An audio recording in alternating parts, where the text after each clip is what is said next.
अल्हम्दुलिल्लाहि रब्बिल आलमीन वल आक़िबतु लिल मुत्तक़ीन वस्सलातु वस्सलामु अला सय्यिदिल अंबियाइ वल मुरसलीन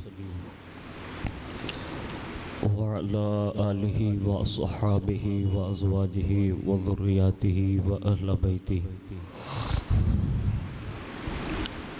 व इब्निहिल गौसिल आज़मिल जिलानी व मुईनिल मिल्लति वद्दीन व शेख़िल इस्लामी वल मुस्लिमीन अअलल हज़रतिल इमाम अहमद रज़ा व अला इबादिल्लाहि स्सालिहीन अजमईन अम्मा बाद फ़अऊज़ु बिल्लाहि मिनश शैतानिर रजीम बिस्मिल्लाहिर रहमानिर रहीम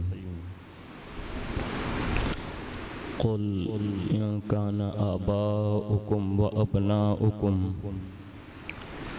व इख़वानुकुम व अज़वाजुकुम व अशीरतुकुम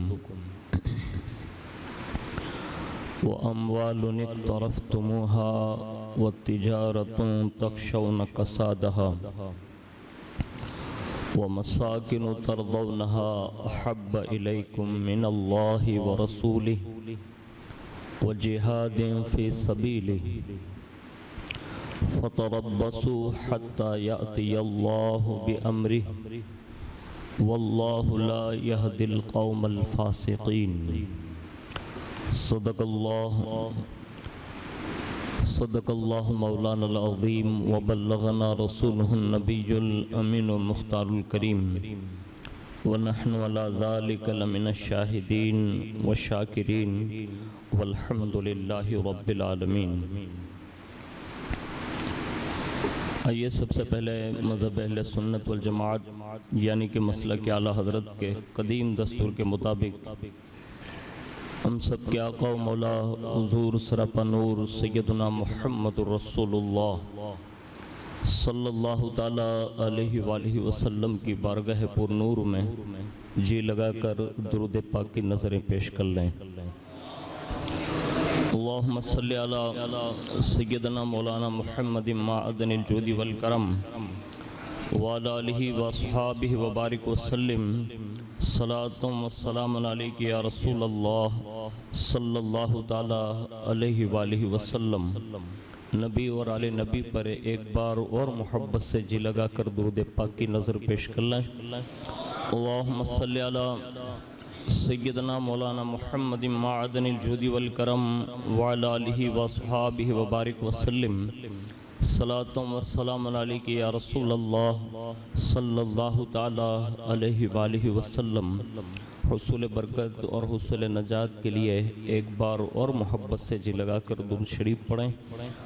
सल्लल्लाहु अलन नबील उम्मी वालिहि सल्लल्लाहु अलैहि वसल्लम सलातुम व सलामुन अलैका या रसूलल्लाह सल्लल्लाहु ताला अलैहि वालिहि वसल्लम। अल्लाह रब्बुल इज़्ज़त की तौफीक से और उसके प्यारे महबूब सल्लल्लाहु ताला अलैहि वालिहि वसल्लम के सदक़ो तुफ़ैल हम और आप माह सफ़रुल मुज़फ़्फ़र शरीफ के आखिरी अशरा के ये जुमातुल मुबारका के इन बेहतरीन लम्हात में अल्लाह के घर में बैठकर ज़िक्र व अज़कार और तस्बीह व तहलील और जुमातुल मुबारका की दोगाना अदा करने के लिए हाजिर हैं। अल्लाह तबारक व तआला इन अज़ीमुश्शान लम्हात के सदक़े में अल्लाह हमारी हाज़िरी कबूल फरमाएँ और इस हाज़िरी को हम सब की नजात और बख्शिश का ज़रिया बनाएँ। हज़रत सैयदना शाह मोहम्मद हिदायत रसूल क़ादरी बरकाती उन्होंने कुछ अशार में कुछ चीज़ों का तारुफ़ कराया है। दिल के तहखानों से सुने और इसको अपने दिल में इसको जगा दें। हो सकता है कि जो लंबी चौड़ी तकरीरें काम नहीं करती वो कभी कभी कुछ अशार भी काम कर जाते हैं। हाँ, तो दिल से इसको थोड़ा सुनिएगा और इसको जगह दीजिएगा कि ये चीज़ों की तारीफ़ उन्होंने किस अंदाज में की है। वो फरमाते हैं कि तेरी उल्फत में मर मिटना शहादत उसको कहते हैं। तेरी उल्फत में मर मिटना शहादत उसको कहते हैं, और तेरे कूचे में होना दफन जन्नत उसको कहते हैं। तेरे कूचे में होना दफन जन्नत उसको कहते हैं, और कटाना सर को तेरी राह में और उफ नहीं करना। कटाना सर को तेरी राह में और उफ न करना, ज़बां पर तेरे जानदारों की हिम्मत इसको कहते हैं। ज़बां पर तेरे जानदारों की हिम्मत इसको कहते हैं। और विलायत इम्तिहान दोस्त में साबित कदम रहना। विलायत इम्तिहान दोस्त में साबित कदम रहना, बलाओं से न घबराना करामत इसको कहते हैं। बलाओं से न घबराना करामत इसको कहते हैं। और रियाजत नाम है तेरी गली में आने जाने का। या रसूल अल्लाह, रियाजत नाम है तेरी गली में आने जाने का, और तसव्वुर में तेरे रहना इबादत इसको कहते हैं। तसव्वुर में तेरे रहना इबादत इसको कहते हैं। और तुझी को देखना तेरी ही सुनना। तुझी को देखना तेरी ही सुनना, तुझ में गुम होना हकीकत मारिफत अहले तरीकत इसको कहते हैं। हकीकत मारिफत अहले तरीकत इसको कहते हैं। और तुम्हारे गैर के खतरे से करना पाक बातिन को, तुम्हारे गैर के खतरे से करना पाक बातिन को, शहा सब औलिया गुस्ल तहारत इसको कहते हैं। शहा सब औलिया गुस्ल तहारत इसको कहते हैं। और जहे तुग़या के दरिया से नबी के प्यारे बच्चों को, जहे तुग़या के दरिया से नबी के प्यारे बच्चों को, नदी एक बूंद पानी की शकावत इसको कहते हैं। नदी एक बूंद पानी की शकावत इसको कहते हैं। और सगे दरगाहे जिलानी मुझको हक कर दे तू शाहों में। सगे दरगाहे जिलानी मुझको हक कर दे तू शाहों में। कहो दुनिया के कुत्तों बादशाहत इसको कहते हैं। कहो दुनिया के कुत्तों बादशाहत इसको कहते हैं। और तेरा साइल तेरा मंगता तेरा आशिक तेरा शैदा।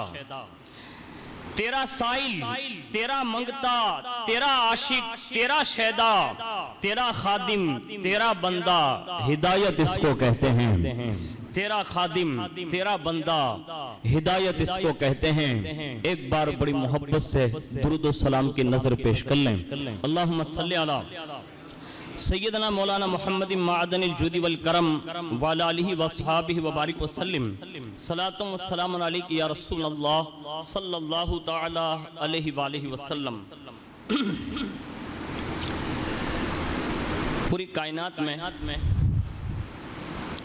एक मोमिन के लिए सबसे ज़्यादा अशद ज़रूरत इस अम्र की होती है। और मोमिन का डिफिनेशन और उसका मतलब एक खाका किसको कहते हैं, इस हवाले से कुरान अदीब ने हमें और आपको क्या पैगाम दिया, वो अर्ज़ करने की सादत हासिल करता हूँ। उससे पहले चंद तमहीदी कलमात सुन लें। सबसे अव्वलीन तरीन रसूलुल्लाह सल्लल्लाहु अलैहि वसल्लम की ज़ाते वाला सिफ़ात को मानना ये मोमिन के लिए लाजिम और अशद ज़रूरी है। अगर हुजूर सल्लल्लाहु अलैहि वसल्लम के हवाले से अगर बाल बराबर, तो मैं कह रहा हूँ जर्रा से भी अगर करोड़वां हिस्सा किया जाए ना, तो इस मामले में किसी के लिए बांछोड़ नहीं। हुजूर को मानना इतना ज़रूरी है एक मोमिन कामिल और मोमिन बनने के लिए।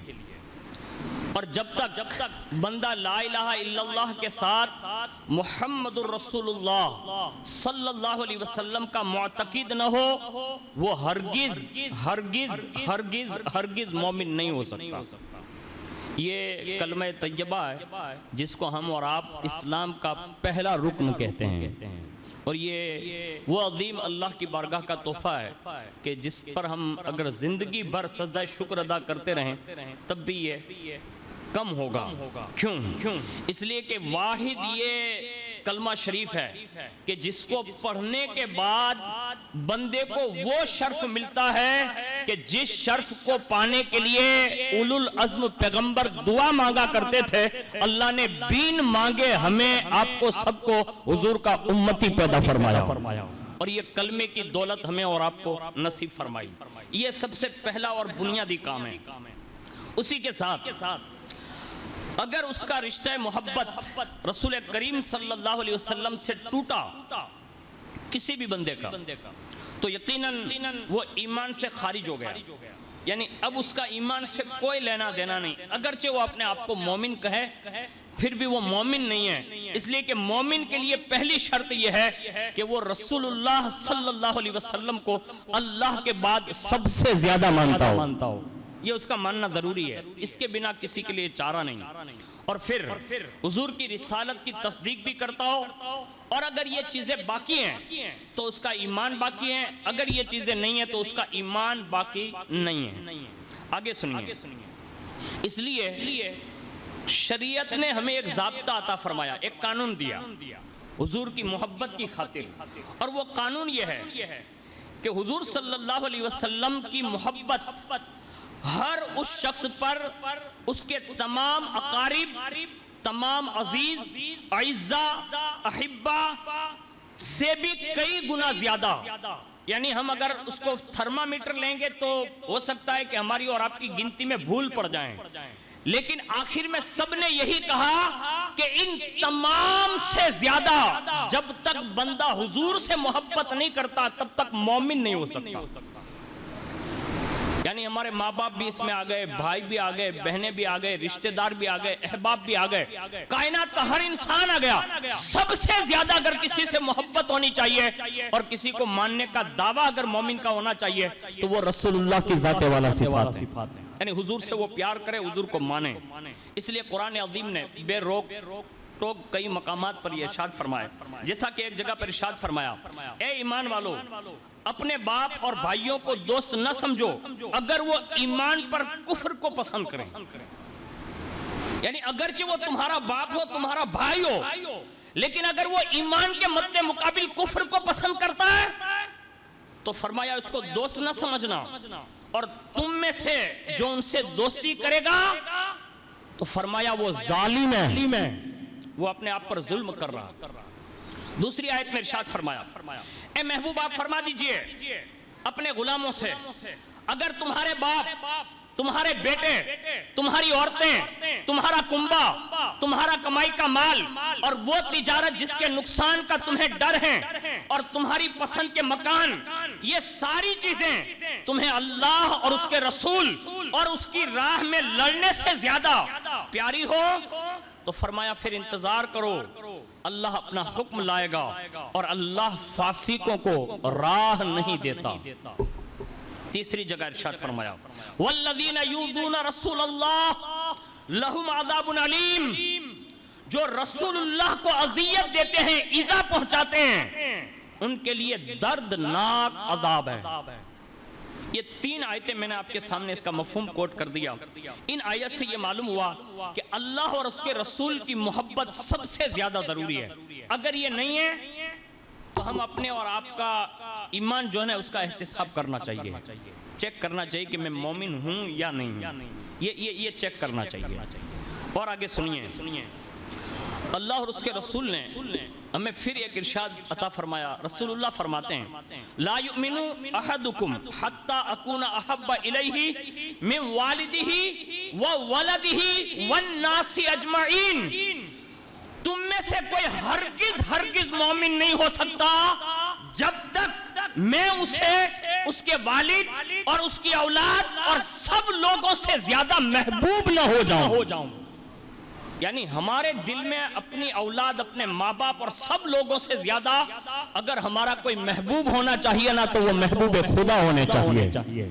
अगर ये नहीं है तो हमें अपना ईमान जो है ना उसको तलाश करना चाहिए कि वो दिल के कौन से खाने में है। ये हमें और आपको तलाश करने का हुक्म दिया। अब ये मैंने एक तमहीदी कलमात आपके सामने अर्ज किए। अब हुजूर से मोहब्बत जो लोग करते हैं तो क्या हुजूर ने उनको उबारा, जैसा कि हदीस पाक में। अब हुजूर ने अपनी मोहब्बत का पैगाम दिया। अब हुजूर तक पहुंचने के लिए कौन कौन सी चीजें हुजूर ने इरशाद फरमाई कि जिसकी बदौलत बंदा हुजूर की मोहब्बत अतम पा लेता है। तो दूसरी हदीस पाक में हुजूर ने इरशाद फरमाया, इरशाद नबी सल्लल्लाहु अलैहि वसल्लम है कि 3 चीजें जिसमें हो तो फरमाया वो ईमान की लज्जत, मिठास और चाशनी पालेगा। यानी हरारत ईमान अगर चेक करना हो तो फरमाया 3 चीजें जिसमें हो तो वो ईमान की लज्जत पाएगा, मिठास पाएगा। तो लोगों ने अर्ज किया, या रसूलल्लाह वो क्या है? तो हुजूर ने सबसे पहला जो इरशाद फरमाया वो ये कि जिसको अल्लाह और उसके रसूल कायनात की हर चीज से प्यारे हो तो समझ लो उसने ईमान की लज्जत पाली। ये मोमिन के लिए जरूरी है। हुजूर ने फरमाया ईमान की लज्जत के लिए जरूरी है। दूसरी चीज इरशाद फरमाई, और जो किसी बंदे को खास सिर्फ और सिर्फ अल्लाह के लिए महबूब रखे तो फरमाया अल्लाह उससे भी ईमान की लज्जत अता फरमाएगा। यानी किसी से मोहब्बत करना तो सिर्फ अल्लाह के लिए। अल्हम्दुलिल्लाह अल्लाह ने हमें जो दिल दिया है ना उसमें मौला अली की भी मोहब्बत है, माँ खातून जन्नत की भी मोहब्बत है, इमाम हुसैन पाक की भी मोहब्बत है, इमाम हसन पाक की भी मोहब्बत है, रसूलुल्लाह के पूरे खानदान की मोहब्बत है, सहाबा की मोहब्बत है, ताबईन की मोहब्बत है, तबे ताबईन की मोहब्बत है, खुलफाए राशिदीन की मोहब्बत है, अज़वाज मुतहरात की मोहब्बत है, औलिया किबार की मोहब्बत है। हद तो ये है कि रसूलुल्लाह से लेकर ऊपर हजरत आदम अलैहिस्सलाम तक और हुजूर के बाद से लेकर सिद्दीक़ अकबर से लेकर हुजूर मुफ्ती आज़म हिंद, हुजूर मुहद्दिस आज़म हिंद और अभी के अकाबिरीन, सादात, मशाइख और औलिया तक अल्लाह ने हमारे सीने को इनकी मोहब्बत से जो सरशार फरमाया है, हमें इन बुजुर्गों से कोई गर्ज नहीं। हम हुजूर से लेकर आज के किसी शहजादे तक जिससे भी मोहब्बत करते हैं तो अल्लाह तू भी गवाह हो जाओ, या रसूलुल्लाह आप भी गवाह हो जाए। हम सब मोमिन अल्लाह से भी, आपसे भी, आपके अहले बैत से भी और सहाबा से भी मोहब्बत करते हैं तो सिर्फ इसलिए मोहब्बत करते हैं कि बस अल्लाह राजी हो जाए और उसका रसूल राजी हो जाए। अगर हमारी और आपकी मोहब्बत यही है तो हुजूर ने फरमाया अल्लाह तुम्हें ईमान की चाशनी अता फरमा देगा। कोई सनद दे या न दे, हुजूर ने तुम्हें सनद दे दी है कि अगर तुम्हारे दिल में ये मोहब्बत बाकी है तो यूं समझे कि आप मोमिन हैं, आपकी लज्जत बाकी है। ये 2 चीजें इरशाद फरमाई। तीसरी चीज सुनिए, और जो कुफ्र से रिहाई पाने और मुसलमान होने के बाद कुफ्र में लौटने को ऐसा ही बुरा जानता हो जैसा अपने आप को आग में डाले जाने को बुरा जानता हो तो फरमाया अल्लाह उससे भी ईमान की चाशनी अता फरमा दे। ये मैंने 3 उसूल जो हुजूर ने बयान फरमाए वो आपके सामने बयान किए। एक तीसरी हदीस सुनिए, हुजूर ने फरमाया कि अपनी औलाद को 3 चीजों की मोहब्बत सिखाओ। उसूल दे रहे हैं हुजूर।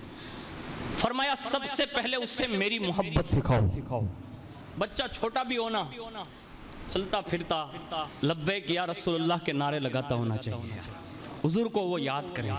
हाँ, बचपन से अगर ये आदत डाल दोगे ना तो छोटे बच्चे जो होते हैं ना वो कंप्यूटर से भी ज्यादा दिमाग तेज रखते हैं। हाँ, उनके दिल में हुजूर की बातें डालो। चलते फिरते उठते बैठते उन्हें हुजूर की नाते सुनाओ, हुजूर के अहले बैत की मनकबतें सुनाओ। चलता फिरता वो जब भी उठे ना तो ओए माँ ने ओए बाप न बोले बल्कि या रसूल अल्लाह बोले, या गौसुल आजम दस्तगीर बोले, या गरीब नवाज बोले, या इमाम हुसैन बोले, या सरकार मौलाए कायनात बोले। अगर ये मोहब्बतें बचपन से पिलाते रहोगे ये मोहब्बत उसे रसूलुल्लाह की मोहब्बत तक ले जाएगी। सब बच्चों को ये पैगाम दो और अपनी समाज और अपने कौम के जवानों को भी ये पैगाम दो कि वो हुजूर से मोहब्बत करना सीखें और उसका इजहार करें। अभी अल्हम्दुलिल्लाह चंद दिनों के बाद जो चांद नमूदार होगा ना वो 12वीं शरीफ का चांद होगा। हुजूर की आमद का महीना है, सब अभी से तैयारी कर लो, अपने घरों को सजा लो, अपने आप को सजा लो, इस शान से तैयारी करो कि तुम्हारी तैयारियां देखकर लोग पूछने चाहिए क्या होने वाला है, क्या होने वाला है। तो उनसे कहना कि कुछ नहीं होने वाला है, जिनकी वजह से सब कुछ हुआ है वो आने वाला है। ये हमारे जवाबात होने चाहिए 12वीं शरीफ के चांद से पहले से ही। आए तो हालता फिरता गाड़ी लेने निकला ना, मानक चौक में तैयारी लगे, नियाज का कहे कि नहीं गई? अरे अभी तो बेचारे 12वीं शरीफ का मंडप लगा रहे हैं, तुझे नियाज की पड़ी है?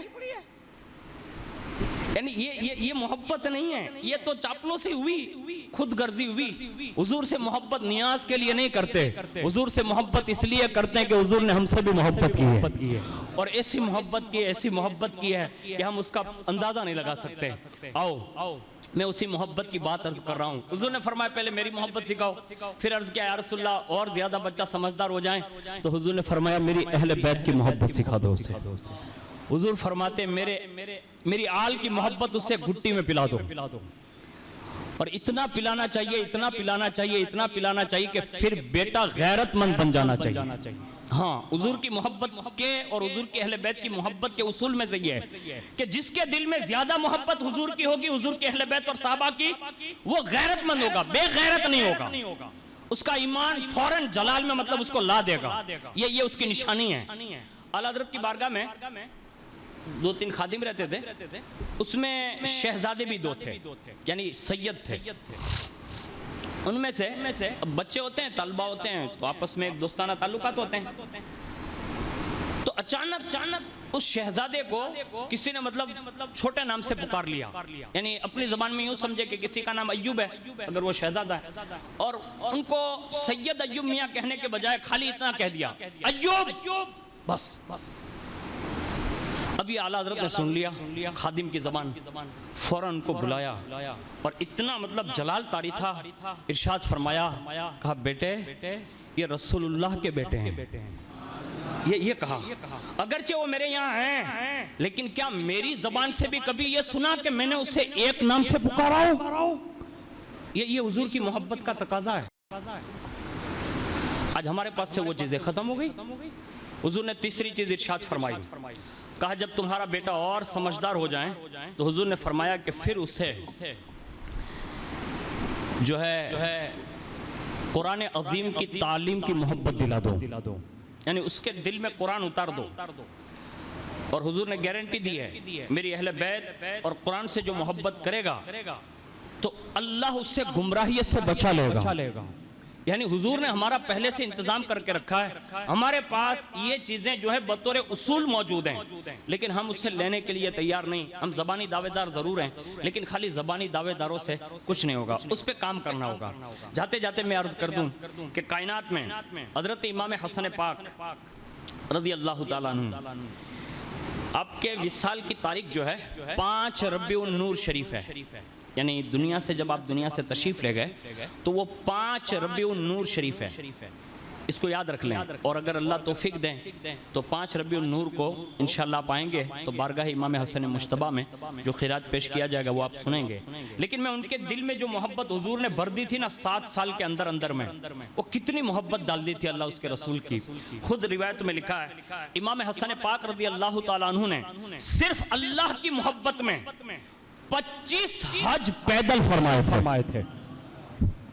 मदीना शरीफ से मक्का शरीफ बड़ा तवील रास्ता है। अभी जो गाड़ियों से जाते हैं, मतलब ये 4 व्हील से वगैरह से, आप उनको पूछिए, यानी इस दौर की फैसिलिटी के दौर में इतना दूर लगता है, तो मुझे बताओ वो ऊंट और घोड़े और खच्चरों के जमाने में कितना दूर लगता होगा। लेकिन वाह इमाम हसन, आपकी मोहब्बतों को सलाम जो आपने अल्लाह और उसके रसूल से की कि आपने मदीना शरीफ से 25 मरतबा पैदल चलकर हज अदा फरमाए। ये इमाम हसन पाक की मोहब्बत है जो कमाल अदब है। खुद हजरत इमाम ज़ैनुल आबिदीन रज़ी अल्लाह ताला अन्हु ने इस बात को नकल किया है कि जब इमाम हसन पाक पैदल चलकर हज को जाते होते, जब भी जाते सफर करते, तो बाकायदा अक्सर खाली पैदल नहीं बल्कि अक्सर अल्लाह की बारगाह के एहतराम की खातिर नंगे पैर सफर फरमाते, यानी जूते भी नहीं पहनते थे।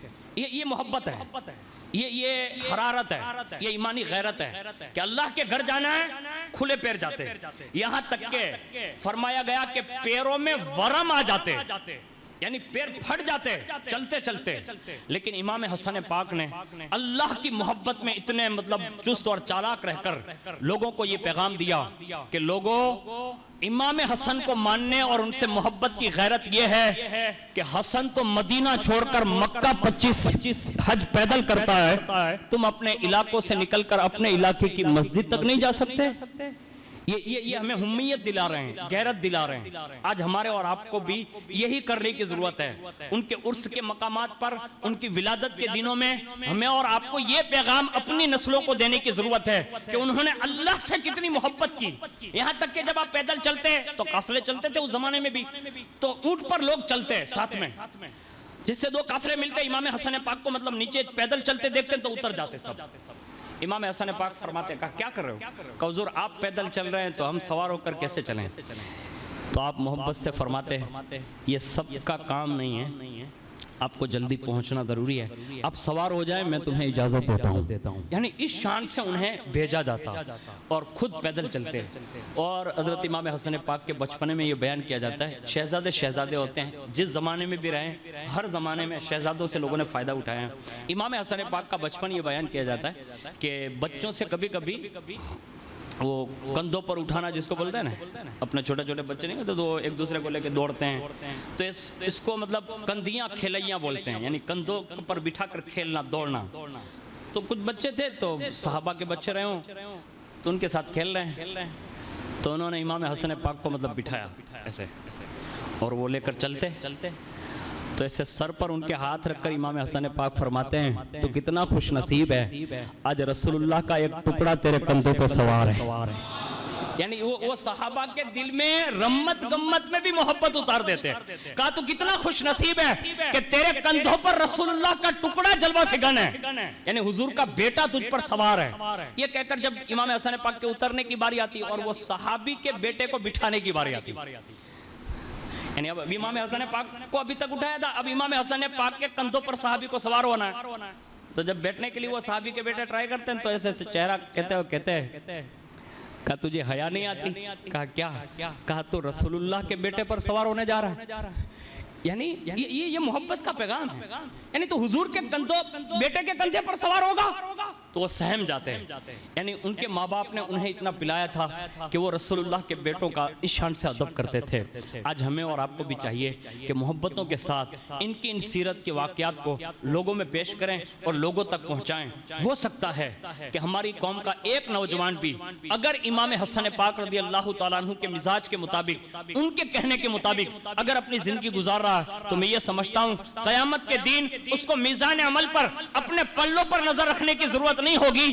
करीब में इमाम हसन पाक कंधे पर हाथ रखकर कहेंगे घबराना नहीं, जन्नती जवानों का सरदार तेरे पीछे खड़ा है। ये हो सकता है। लेकिन क्या हम दाढ़ियां मुंडाएंगे तो, हम खसखसियां रखकर लोगों को फैशन बाज दिखाएंगे तो होगा? हम अंग्रेजों का लिबास पहन के घूमेंगे और कहेंगे इमाम हसन के आशिक है तो होगा? हम 8 दिन तक मुसलसल 5-5 वक्त की नमाजें कज़ा करके जाने दे रहे हैं और इमाम हसन पाक की मोहब्बत के दावेदार हैं। हमें आज तक अपनी उम्र के किसी हिस्से में कुरान की एक आयत सही सीखने का मौका नहीं मिल रहा है और हम इमाम हसन पाक की मोहब्बत के दावेदार हैं। हमने किसी गरीब के मामले में कभी भी अपने पैसों का हिसाब करके ज़कात, उश्र या सदका या खैरात निकाल करके हमने किसी गरीब की मदद के लिए कभी कोई मिशन जारी नहीं किया। क्या हम ये दावेदार हैं? हमने अल्लाह उसके रसूल की मोहब्बत की खातिर हज के लिए पैसा खर्चा करना तो दूर की बात है, जो फ्री में हम गरीबों के हज के लिए जो जुम्मा का दिन हर 8 दिन पे एक बार आता है, कभी ऐसा हुआ कि कोई जवान अजान से पहले भी आ गया? नहीं हो सका। हम कौन सी मोहब्बत के दावेदार हैं? आप और हम ये समझते हैं कि मेरी और आपकी तरह जो चल जाती है वहां चल जाएगी? नहीं नहीं नहीं नहीं नहीं, गौसे पाक तक नहीं चलती। अरे गौसे पाक तो बहुत बड़े हैं, मैं तो गौसे पाक को जो बड़ा समझता हूँ वो तो बहुत बड़े हैं, अल्लाह की कसम बहुत बड़े हैं। अब इनसे बढ़कर इनका बड़ा रुतबा और क्या होगा? वो खाने पे कसम खा ले तो रब कहता अब्दुल कादिर मेरे हक की कसम तू खा ले। अब वो कितने बड़े हैं? उनके नजदीक हम अपने आप को मोमिन साबित नहीं कर पाएंगे, मुसलमान साबित नहीं कर पाएंगे।